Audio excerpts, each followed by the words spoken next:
Hello, welcome everyone to our next webinar in our series. It's time again for next discussion this month. We got an exciting topic today to dive into. The title is, as you can see, is what you need to know about NIS2. I'm delighted to be your host today, but before we start, I have a few housekeeping rules for you. First of all, we will be recording today's session and sharing it afterwards with you. Secondly, we will take questions at the end, so please do add your questions to the Q&A section. We will answer them all, but if we run out of time, we will answer afterwards and share these as well. So without further ado, meet our speakers today. My name is Turul. I'm from Treasury, currently being responsible for information security and data privacy at the group level, including the Swiss, German, and also the Hungarian operation as well. And joining me is Kun from Cranium. Hello, Kun. Hi, Turul. Thank you for joining us. To kick things off, please introduce yourself a little bit and tell about the work you do on a daily basis. Yes, I'm working as a CTO for Cranium. Cranium is a company based in Belgium, and we are a consultancy company specialized in advising with matters related to data protection, privacy, information security. We are active throughout the whole European Union, and for us, NIS2 is very much our specialization. I worked as a security officer and as a DPO before, so I know very much what are the things at stake here. Thank you. I guess you are going to be able to answer all my questions with so much experience. Let's start. I would like to put this webinar into a perspective that makes it more clear why NIS2 has become so important in Europe. Just really in a nutshell, the Network and Information Security Directive 2 is set to take effect in this October. So a few weeks to go, let's say. Affected businesses of the supply chains have to get prepared to comply with a certain set of requirements list. Honestly, this is a crucial deadline, as any type of non-compliance with NIS2 can lead to significant risks, including financial penalties and also reputational harm as well. Therefore, our aim for today with Kun would be to provide the audience a solid foundation to navigate within the key requirements and also define essential steps to take towards your own compliance. But however, please be aware of the fact that specific requirements and also implementation of NIS2 may vary from country to country. Therefore, I really suggest everyone checking the local relevant law in your country. Just to give you a few examples, for example, in my home country, in Hungary, the Hungarian government's professional bodies decided to build up the regulatory framework based on the NIS2 853 fifth revision, while in Germany, they have chosen BSI framework, but also there are examples for ISO 27001 framework as well. This leads to tremendous number of strategical and also operative question as well. And now I would like to turn to Kun. And please, Kun, help us navigate and help us find the best practices for enhancing our security posture in line with NIS2 requirements. Let's start with baseline. What are the primary objective, the scope of NIS2? How does it differ from the first edition of it? Yes. So in essence, the NIS2 directive has the same three goals as its predecessor. First of all, it requires national governments to pay more attention to cybersecurity. It also tries to strengthen the cooperation between the different cybersecurity authorities in Europe. But the key innovation is to require the main operators in key industries of our society to take security measures and report incidents. But why is it now changed? Because they noticed that in this one directive hadn't that much of effect. And now we see a huge expansion of the number of entities and sectors that are in scope. There are more measures that they should take. There are more rules regarding incident reporting. There are higher sanction rules. There is more responsibility to the senior management. But in fact, the The goals are more or less the same. It's just the scope that is a bit broader. And actually, who does this apply to? Can you name a few examples? Well, in fact, it's twofold. So there are two criteria we need to take into account. First of all, it's the sector that an organization is working on, and there are two annexes of the NIS2 directive. You can see them here. You have high sectors of high criticality, which we recognize energy, transport, drinking water, and you also have other critical sectors. For example, manufacturing, research, food organizations. That's the first thing to take into account. The second criterion is if an organization exceeds a certain size threshold. And in fact, it comes down to large and middle-sized companies. If they have at least 50 full-time employees, or they have an annual turnover or a balance sheet total exceeding 10 million euros. So if you take that into account, those two criteria, you see that a lot of companies are now falling under the scope. Maybe important to mention as well, these two entities have to manage the cybersecurity of their supply chain. So they may require your organization to take certain cybersecurity measures, even if you're not directly into the scope, but if you're in the supply chain of a NIS2 entity. And what if you are just outside of the requirement? What do you have to do? If you're outside of the requirement, well, indeed, if you're part of the supply chain, then you should think if you're taking some measures. And in fact, think back of the initial goal, like we just discussed, it's to elevate the maturity of security within Europe. So even if you fall outside of the scope, it's recommended to take certain security measures and to think about your own stand in this. Did you take enough measures already? Do you need to elevate this a little bit?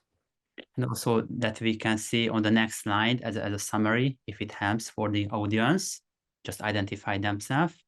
But let's continue our imagined preparation project. Let's assume that someone has just identified themselves that they are under NIS2 today. What are the first administrative and also procedural steps to take? And now I'm not thinking of any professional requirements as well. So how should they start the thinking to the baseline assessment? Yes. First of all, don't panic. Indeed, the deadline is the 17th of October of this year, so in just over a month.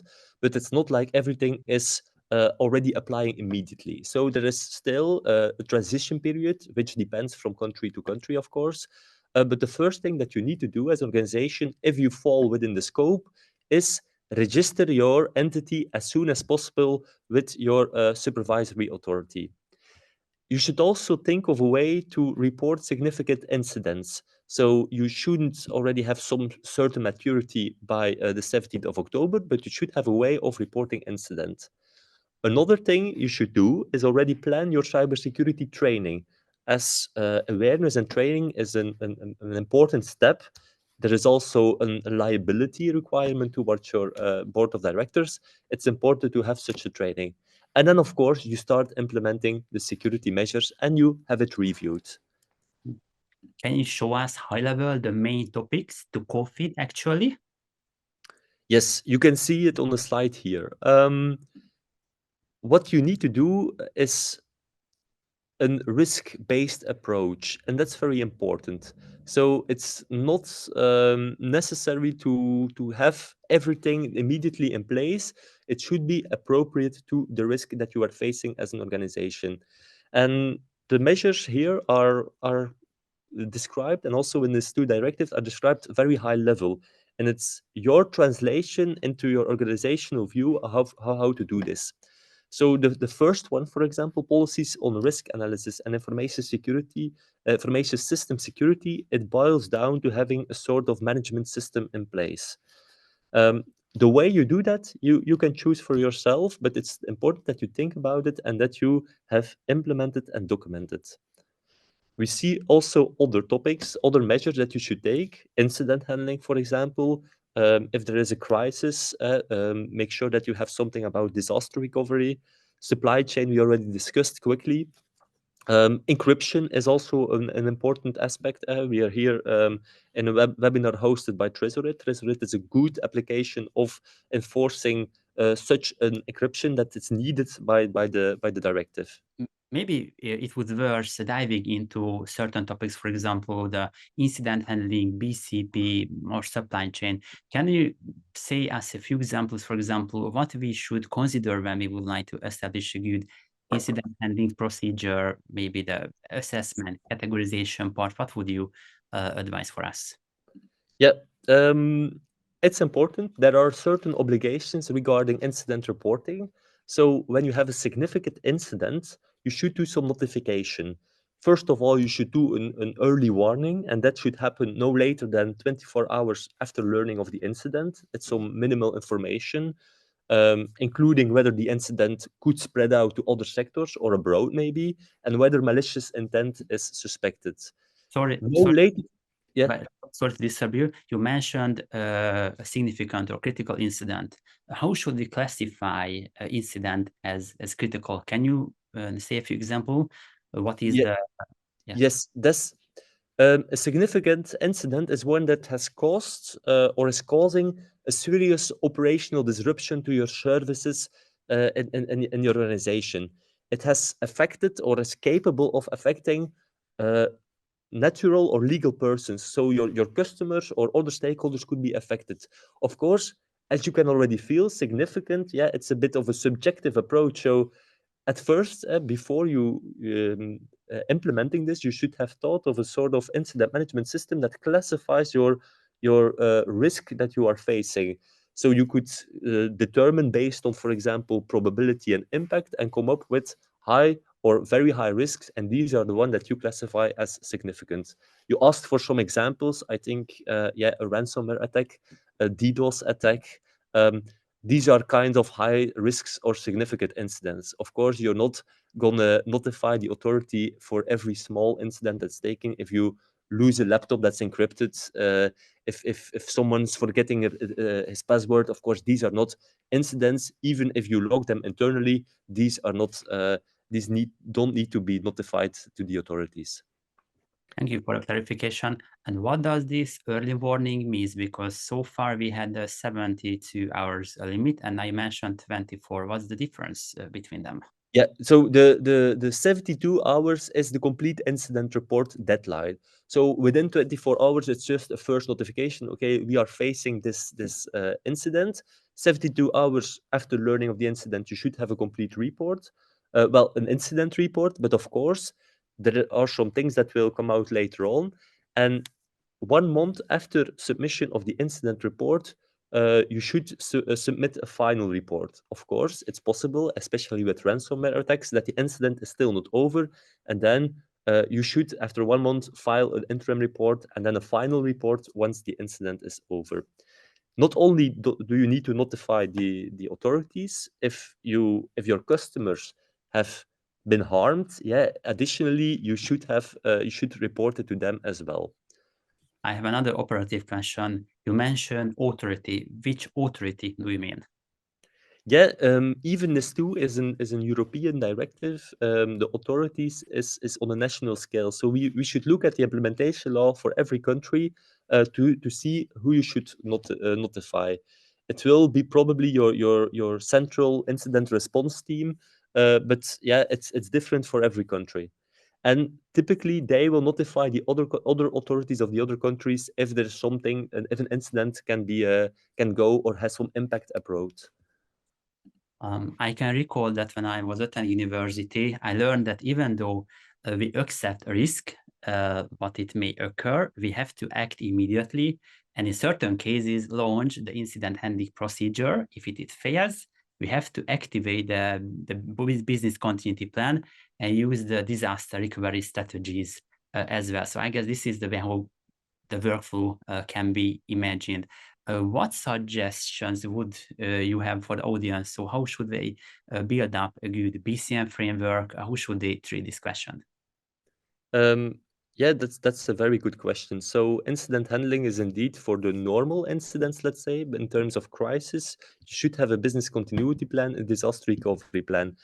First of all, this is something that's not only for the IT team, and in general, this is for the whole of NIS2. This is not the responsibility of one department. It's something that you should discuss with business. Business should decide on which are our crown jewels, and these need to be defined. The recovery time objective, the recovery point objective. How many data are you allowed to use, and also how much time can be allowed to restore everything? Can you allow your organization to lose 1 day of business? For certain companies, that will be definitely possible. For others, the objective should be much smaller because they are acting in very critical sectors. Think of hospitals. If they ran out of their network and information systems for only a few hours, it can have serious impacts. But this is something that should be decided by the business and not only by the IT. So when that's been decided, you should also test it, because it's one thing to state, okay, this is our objective. The other thing is to reach that objective. And if you've never tested it, you can be sure when there is a crisis, it probably won't work as you planned it should be. When we are talking about the BCP, we have to mention that everything is interconnected. How does this to regulate the supply chain itself? How does it affect our relationships with our customers, the third-party vendors, or even the service providers? Yeah, so supply chain security is very important. You should classify your suppliers as well, because some have a very critical impact. If they are falling short, yeah, the final responsibility is for you as an organization. So even if your suppliers are outside the scope of NIS2, you could require them to have a certain security baseline, and especially the ones that have a huge impact. What we typically see is that you require some sort of accountability, some sort of certification. The ISO 27001 certificate, yeah, that's the most common one. There are others that are also very suitable, but at least you have something that your supplier can prove. Okay, we did something with our cybersecurity. We reached a certain maturity. For example, NIS2 requires organization to share confidential data in a secure and encrypted way, like incident reports or vulnerability disclosure documents, and so outside of the organizational logical premises. Imagine that exactly last week, one of my friends sent a confidential business contract to a wrong email address. And guess what happened? After the first heart attack, they realized that they just need to actually revoke the Trezor link. Yes, they use Trezor it. How smart. And check the access log whether anyone had opened it or not. And at the end of the day, it turned out that no one had accessed it, and therefore they stopped worrying. So this is just one very small example, but it can save lives. Yeah, you make a valid point indeed. Think when your organization is in crisis, even then you should be able to reach your contacts in a secure way. And having tools like Trezorit with the possibility to share encrypted links for vulnerability reports or some disclosure documents can be very useful. Don't forget, it's not only NIS2 that is applying, but we also have something like GDPR. When by sharing or by leaking some personal data, it can also cause a personal data breach. So having this in encrypted communication is very useful and sometimes even mandatory. And to decrease the possibility of these risks, maybe some type of awareness training or a cyber hygienic culture would help. What would you suggest for the organizations? How should they establish the good habits in-house? Yes, well, it's not voluntary anymore because the governing bodies, the executives of essential important entities that fall within the scope of NIS2, um, yeah, they must approve the cybersecurity risk management measures. They must oversee their implementation, and the only way you can do that is by giving sufficient training. If they are not aware of what they should do, or if they are not making the right decisions, they could be held personally liable, and that's something very new. So not only for the executives, also for every employee within an organization, cybersecurity training is important, because as the saying goes, the human is the weakest link in the chain. And we see that a lot of incident, a lot of attacks, they start with an individual clicking on a certain phishing link. So in terms of training, I think the combination of physical training sessions together with e-learnings, together with phishing simulations, this is the best way to raise that awareness level within your organization. Yeah, I can imagine. Honestly, I have to admit that personally, I also face a lot of challenges in each topic. However, I have to cherry pick a few one. One of my favorite is the quick wins. Do you have any advice, suggestion, any practical advice that we can take away and we can start work on, for example, tomorrow or the next week? Yeah, so I think you're looking for minimal measures to implement for an organization that didn't do anything yet, and they are now hearing or webinar. They may be panicking. Okay, what could we already do? Well, there are some basic things. For example, you should protect all your logins with multi-factor authentication. I think that's very straightforward. That's even non-negotiable. MFA is the golden standard now. Um, but there are other things like installing security updates, patching everything immediately, installing antivirus, keeping it up to date, making sure that your network is secure, not only via firewalls, but also your wireless networks via wireless encryption standards. Pay attention as well to remote access security. We already talked about it, but make sure that you back up your data regularly, and make sure that you also do it offline, that's not connected to the network, because if the network is infected, your backup could also be infected. Ensure that you don't use admin privileges too much, especially not for daily tasks. Think of the principle of segregation of duty. You Exactly. also have your physical protection. Computers, mobile devices, they should be protected against theft or improper use. Restrict the access to premises, to servers, to authorized individuals only. In case you have a cyber incident, and know how and who to contact. But most importantly, maybe encrypt everything, the data at rest and in transit.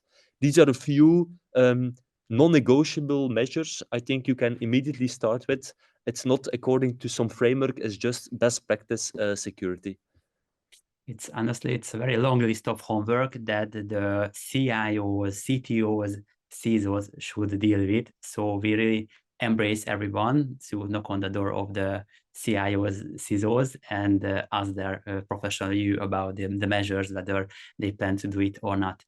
Um, I could listen to these advices for days. On the one hand, my bad news is that our time is almost up.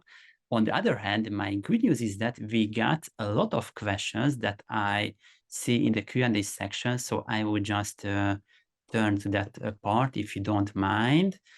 So for example, one question that we got, if someone is a small provider in a supply chain, then do they have to follow the NIS2 directive as well? So I assume that they are not under scope of NIS2, but they play a key role for a company who is under the NIS2 requirements. Yes, I answered this question already a little bit. If you are in the supply chain of an NIS2 entity, it's recommended to take certain cybersecurity measures. So the good news is, no, you're not directly under NIS2. The bad news, your your customers will probably require you to take some measures, and then you should see it as a sort of competitive advantage. Your competitor may not have done the same thing, and if your customers have to choose, they need to cover their supply chain. They have one vendor without any security measures, the other that has taken a certain maturity, that has maybe an ISO certificate. Yes, they will probably prefer that one. So no, you are not affected by sanctions by supervisory authorities, but it will probably impact your business if you don't take any measures. Thank you. I hope this helps for the guest who asked it. A second question is, how should we involve more the business side in security? How should we make it more understandable for them that it is worth investing in security, even though we cannot see the return? Yeah, that's a very important issue actually. You should make sure that it's that you build a strong cybersecurity culture within your organization. So I already told you it's not only about IT, but you should see it as a combination of roles that should be together. So make it a centralized project, make sure that everyone is aware. And yeah, I think you can make your board aware by talking about the personal liability. But I also think there are other roles that have a certain stake in this. Your DPO, for example, they also need to comply with GDPR. They also need to take some technical and organizational measures. Yeah, there is a big overlap between the technical organizational measures under GDPR and the cybersecurity measures that they should take under NIS2. And it's the same for other parts of your business. You probably have someone responsible for more the legal aspects, for risk management, for compliance, even procurement. They also need to say in this. So try to convince your business that it's not a cost, but that it's an investment on the long term.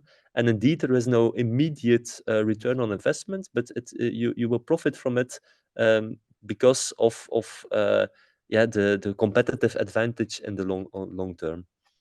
Just following up your thought, there's another question that fits here, and it says, it may be a bit complex for you, but you are an advanced expert. So what strategies should be applied to harmonize the compliance efforts across different regulatory environments? I guess that they are curious about how they should handle the local laws, other standards and policies, and so on, how to avoid, I don't know, parallel double work within a big multinational company. Yeah, that's something that we need to await actually, because as you already mentioned, different countries have different standards they push forward. I'm from Belgium. Here we have our own developed standard, the Cyber Fundamentals Framework. It will probably be taken over by a few other countries, but you mentioned in Hungary there is another standard. I think it's best if you're a multinational to have an one-size-fits-all approach, that you choose for a certain certification, and even it's not in some countries the preferred one, it will still be applicable and be better than having a different approach. I think there is no perfectly right answer. The ISO 27001 is the most common one, but it's not the holy grail. There are other standards that are as well suitable. And if you delve into the specifics, you will see that they are overlapping on so many aspects. It's all about governing your risks, about having a management system in place. So there is not that much difference. In content-wise, on certification, there can be a difference, but I would advise to have like a unified system rather than something decentral for every country. I hope that answers the question. So do I, and more questions coming, I see, but let me just pick the last one, and after that, I guess we have to close, but we will send answers. For example, in a multinational company, which countries' authorities' law should we follow? Can we agree just one across authorities and subsidiaries? Yeah, the rule there is to see where the main establishment is. There are some exceptions, for example, for digital service providers, but let's not delve too much into the details. If your main establishment is, for example, in Belgium, then you should follow the rules of Belgium, and the other countries should adapt. That's the idea. But what I can add, for example, I heard from the Hungarian authority that we have to register that entity where the real operative activity and decision making happens, even though there are different entities in a lot of other European countries. You have to highlight or appoint that identity where most of the profession main basis activity and operative decision making happens. That's what I heard.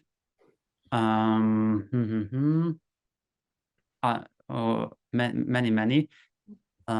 We will send written answers for them. Let me just wrap up today's session. So I reckon, Koen, that we have got through many of questions and covered almost each logical group from your wonderful map, let's call it. And I just really wanted to say thank you for being with us and it was a pleasure to discuss the details with you. Our next webinar coming up about who's next, how SMEs can stay legal and efficient in the enterprise supplier network and pragmatically adopt NIS2.